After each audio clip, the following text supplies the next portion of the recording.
పక్కన భిక్షాటన చేసుకునే మతి స్థిమితం సరిగ్గా లేని వ్యక్తిని మధ్యలో ఇద్దరు యువకులు దారుణంగా హత్య చేశారు. రోడ్డుపై పడేసి అతడిపై నుంచి బైక్ పోనిస్తూ అత్యంత పాశవికంగా ప్రవర్తించారు. అయితే ఈ ఘటన ఆలస్యంగా బయటపడింది. ఎక్కడో ఏంటో ఇప్పుడు తెలుసుకుందాం.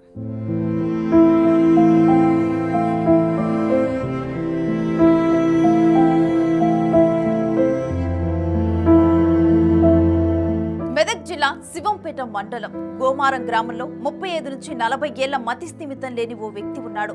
అతను నెల రోజులుగా భిక్షాటన చేసుకుంటూ జీవనం సాగిస్తున్నాడు. ఆ వ్యక్తి హిందీ మాట్లాడుతూ రోడ్డు పక్కన బస్టాండ్ వంటి ప్రాంతాల్లో నివసిస్తూ ఉండేవాడు. ఈ నెల 4న రోడ్డు పక్కన బస్టాండ్లో నిద్రిస్తూ ఉండగా దొంగతనం చేశాడనే నెపంతో రాత్రి 11:30 ప్రాంతంలో అదే గ్రామానికి చెందిన గంగిరెడ్డి, తిరుపతి రెడ్డి, పందికొక్కుల మణికంఠ గౌడ్లు అతనిపై అమానవీయంగా దాడి చేశారు.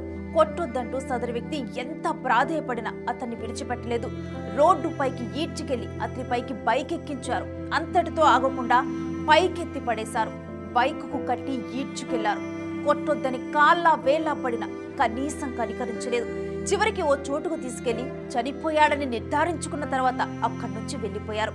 ఈ విషయం అంతా అక్కడ బస్టాండ్ సమీపంలో ఉన్న సీసీ కెమెరాలో రికార్డైంది.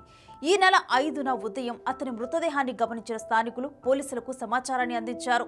దీంతో ఘటనా స్థలానికి చేరుకున్న రక్షక భటులు అనుమానాస్పద మృతిగా కేసు నమోదు చేసి దర్యాప్తు చేస్తున్నారు.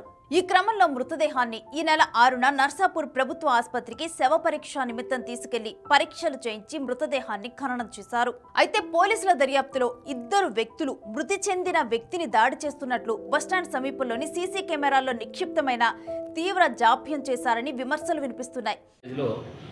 ఒక అన్నోన్ పర్సన్ అంటే అదే ఏరియాలో దాదాపు ఒక నెల రోజుల నుంచి 15 రోజుల నుంచి తిరుగుతున్నాడు. వేగపండుగా తిరుగుతాడు, ఒక బెగ్గరగా తిరుగుతాడు.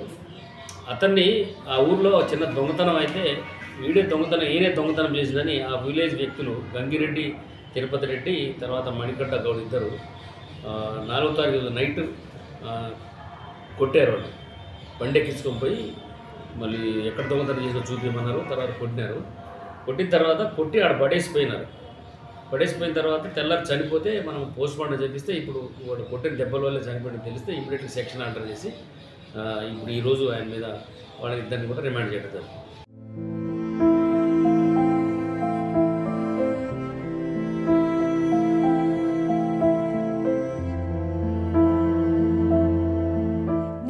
అరెస్టు చేసిన పోలీసులు విచారణకు తీసుకెళ్లిన ఓ ప్రజాప్రతినిధి నాయకుల ఒత్తిళ్లతో ఇంటికి పంపేశారన్న ఆరోపణలు ఉన్నాయి.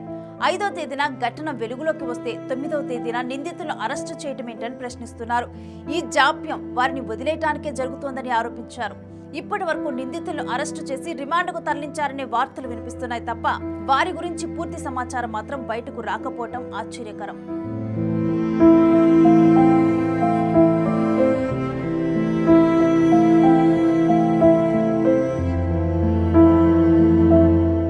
మణికంఠ గౌడ్ స్థానికంగా ఓ ప్రజాప్రతినిధికి చెందిన యువజన విభాగంలో సభ్యుడిగా కొనసాగుతున్నాడు.